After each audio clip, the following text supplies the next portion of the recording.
Hello guys, welcome to my channel. நான் உங்கள் யுவராஜ். நீங்கள் பார்த்து கொண்டிருப்பது யூ சீரியஸ் யுவராஜ். இப்போ நம்ம எதை பற்றி பார்க்க போகிறோம்னா, இஸ்ரேல் மற்றும் காசா ஸ்ட்ரிப் மீது மீண்டும் ராக்கெட் தாக்குதல் நடைபெற்றிருக்கு. இதில் அதுக்கு பதிலடி தாக்குதலாக நம்ம இஸ்ரேலும் ராக்கெட் தாக்குதலை மேற்கொண்டிருக்காங்க. உலக நாடுகளை கூப்பிட்டுருக்காங்க இப்போ அமைதி பேச்சுவார்த்தை நடத்துறதுக்கு.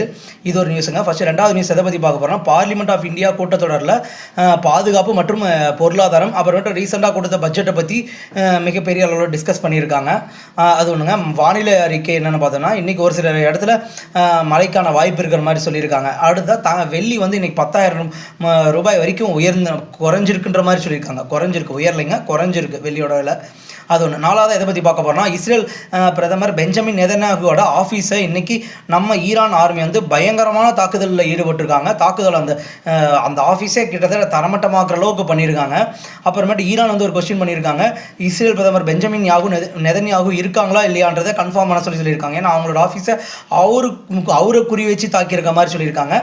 அதனால் அவர் இருக்காரா இல்லையான்றது கன்ஃபார்ம் பண்ண சொல்லியிருக்காங்க. மக்களே, இன்றைக்கியான நியூஸை பற்றி பார்த்துட்டோம்.